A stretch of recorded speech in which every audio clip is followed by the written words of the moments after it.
Hello, my name is Eric Carter. I'm a mountain athlete based in Squamish, British Columbia, and today I'm going to share the repair kit that I use for ski touring and other kind of mountain adventures.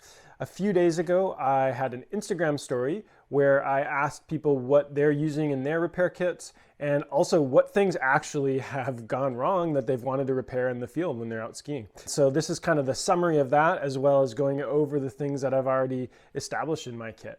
I think one of the most important things is just making sure that your kit is something that you're going to actually carry with you as many days as possible. As much as I like going as lightweight and small and compact as possible, I also want to have all the things that I need to do repairs and in an emergency situation, but it can't be so big that I'm not going to take it with me. Basically, every pack that I have, every backpack that I have is going to have an emergency space blanket in it. So whether it's a running pack, climbing pack, ski pack, anything, I just stuff these in a pocket of every single backpack. So every pack has one of these guys. The next thing I have, this is my ski touring emergency kit, both equipment repair and medical supplies. This is going in my pack every single day, other than maybe really short, really close to the car workouts, like ski-mo type workouts. First up, 2 ski straps. These are super versatile. Basically, these are my main repair tool. These 2 stay in my repair kit, and then on my skis, I'm gonna have another one. Sometimes, depending on the backpack that I'm using, there could be 2 more on the pack. And then hopefully any partner that I'm with is gonna also have a ski strap with them. So really, we're pretty well decked out with a handful of these for repairs. Next thing I've got in here is just a small toolkit. And so this is the Blackburn Big Switch Ratchet. And it's a bike tool actually, but it's the best one I've found. And so I use this primarily for binding adjustments. It comes with a really good high quality ratchet wrench. It's reversible. And then I picked out the specific bits that work with my bindings. And then I also picked up a couple extra bits that work with other bindings as well. So I've got the 2 torque sizes, T20 and T25. And then I've got a posi drive and a flathead screwdriver in here as well. For my bindings, I do need the longer bit to access the screws if I'm going to adjust the boot sole length or any of the other adjustments or just tighten it. So I do suggest getting these extra long bits that work really well in these ratchets. I think the most common equipment repair that I've had to do is actually just adjusting bindings. Often we change the boots that we're using with our skis, or we forget that we loaned our skis out to somebody, and you skin up the mountain and get to the top and go to click into downhill mode and you realize your binding is not adjusted for that boot.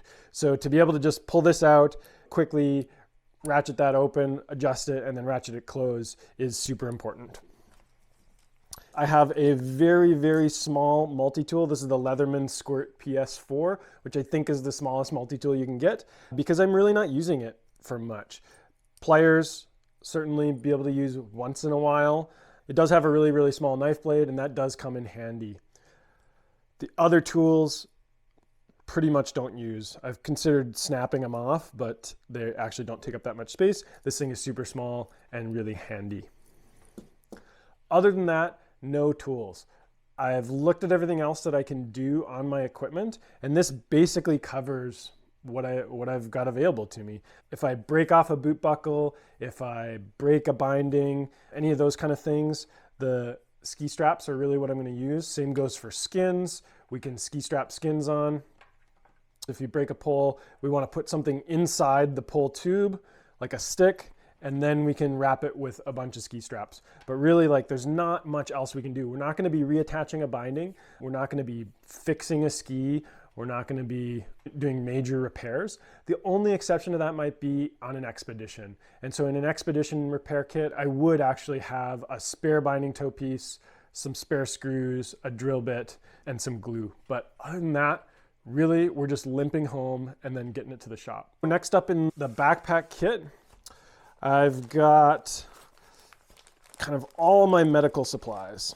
And so this has grown a little bit as I've gotten a bit older and more experienced, perhaps. The more things I've kind of seen in the mountains, the more I do want to have a small, very compact and specific medical kit. The other thing I've done is taken a wilderness first responder course, which has made me feel a lot more confident about the the tools that I've got and what I could do to help somebody in a situation. I did my course with a group here in Squamish called Coast Wilderness Medical, and they were awesome. I would highly recommend it. Anyway, in my kit, okay, gloves, just some spare gloves in case there's blood. I have in this kit 2 times emergency blankets, so I just combined 2 blankets into one. These things are going to be really handy both for keeping somebody warm, but also in case you need to make a splint or a tourniquet or kind of any other number of things. The emergency blankets are really, really useful. The other thing I have inside this package, just to keep it kind of dry and contained, is a couple simple band-aids for smaller cuts and a handful of steri strips. In this kit, I have a pair of hand warmers and a lighter, then a bivy sack. This is from Survive Outdoor Longers. It's just a simple foil bivy sack. There's nothing much to it, but instead of being a space blanket, it's more like a space bag. So we could put somebody in this if they're incapacitated. One thing I've added to my kit this year is a nasal airway. It takes up very little space and weighs almost nothing. And to help maintain somebody's airway and keep them breathing when they're unconscious, I think it could be really handy, especially in a major trauma or a post-avalanche situation. This does seem like it could be really handy. There's multiple sizes and it's worth knowing how to use it for sure, but it's something that has made its way into my kit for now, and I'm also hoping to never use it. I've got one non-adherent elastic compression bandage. This is in a vacuum sealed container. Again, super thin, super small, easy to carry, and for a big injury could be really helpful to just get that on quick, and then using other stuff that we have with us, clothes, the space blankets, other options to stop bleeding, but this would be a good first thing to slap on there. The last thing I have in this kit is just a small container of Tylenol 3. So these are prescription that I got, but would be really nice with a major injury. I think in certain situations, taking drugs probably isn't going to do a whole lot, like if you're just having to wait, especially for a long time. But in other situations with maybe kind of a moderate injury, a drug like this might actually make it so you can get out of that area rather than having to wait for rescue. So if this adds like 10% or 1% in my favor, then I'm gonna try it at least. So that is my simple first aid kit, and that's going in every backpack on every day.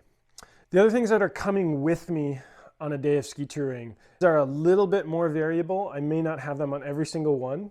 I'm gonna have a piece of cordelette. So this is like a 5 meter, 6 mil cordelette. And we use these for climbing all the time, for building anchors, for all that kind of stuff. But they're also super handy just on regular ski days when we're not using ropes and harnesses. I just used this the other day. I had my Nalgene tied to one end and we threw it into a creek because there were big snow walls. So we were able to toss the Nalgene in and fish out water really easily. You could use this as part of a rescue sled, and it actually will work as a skin in a pinch. We're gonna have at least one of these in the party with us when we're out skiing, if not one ball on every person when we're out ski mountaineering.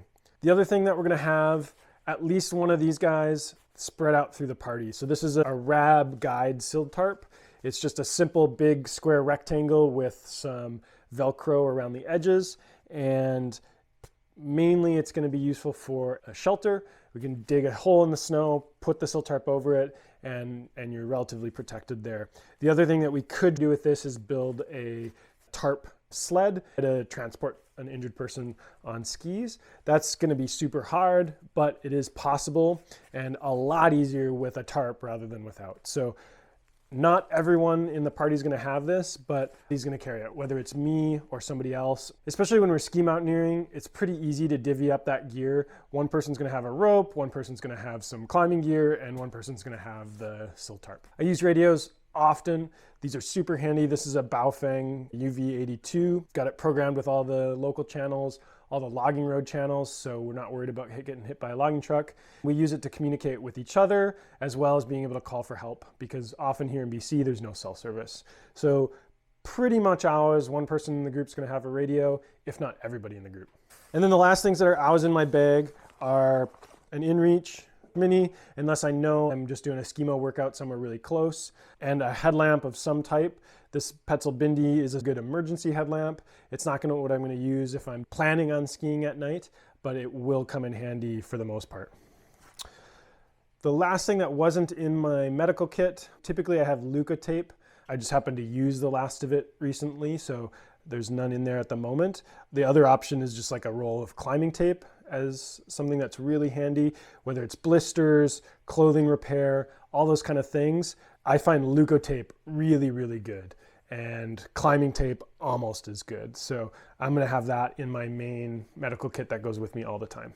So that's what's going on in my ski touring pack, on my back with me pretty much at all times that I'm in the mountains. Because we're doing snowmobile access skiing quite a lot, I do want to have a bit more gear on my sled in case of an emergency, either on the sleds or if we're out doing something, we can run back to the sleds, get a bit more kit, and then have more tools accessible to us potentially. So living in my sled bag are quite a few things that just never come out the whole winter and would provide a little bit more of a level of comfort and margin of safety.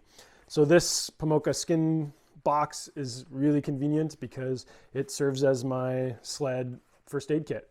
Already in my sled bag are all the tools that I need to work on the sled for changing belts, things like that, as well as a folding saw or a bigger knife. I think a folding saw is kind of the most handy thing that can be used on a sled. I can clear trees and brush out of the way to get sled through stuff, but it's also useful for collecting firewood in case we're in a situation where we have to spend the night.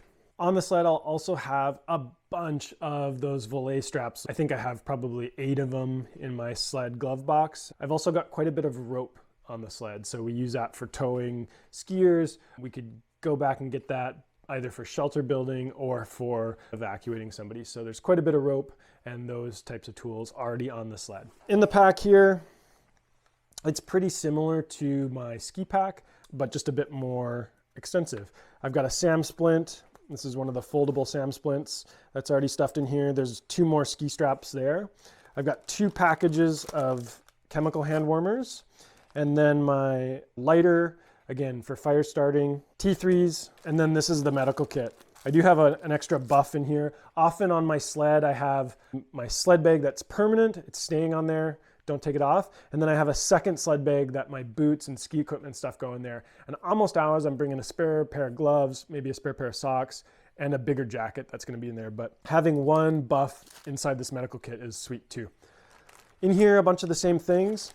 Here's a double pair of emergency blankets, small roll of gauze, a bigger roll of climbing tape. This is kind of one of the bigger things that I've got. This is a modular dressing, so it's vacuum packed, just like that small one that I had in my ski kit. This is something that you tear open, put over a wound, and then strap on and be able to kind of stop bleeding relatively quickly, hopefully.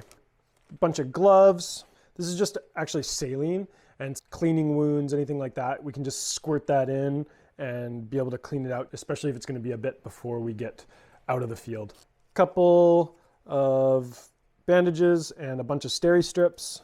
And we've got 1 large pressure dressing, same one that I've got in my ski kit. A little plastic bag in case we need to throw anything away, and then the main plastic bag to keep that all safe. So that's the medical kit that goes on the sled. And then again, just like with skiing, almost always I'm gonna have either the sill tarp, or more recently I've been looking at the Survive Outdoor Longer bivy sacks. They're relatively thick, super heat reflective bivy sacks that can stay on the sled and make a night out way more comfortable. So those are my repair medical kits that are going to be coming with me. If you have any questions, definitely just leave a comment here and keep an eye out for some more of this kind of stuff coming throughout the winter. Thanks for listening.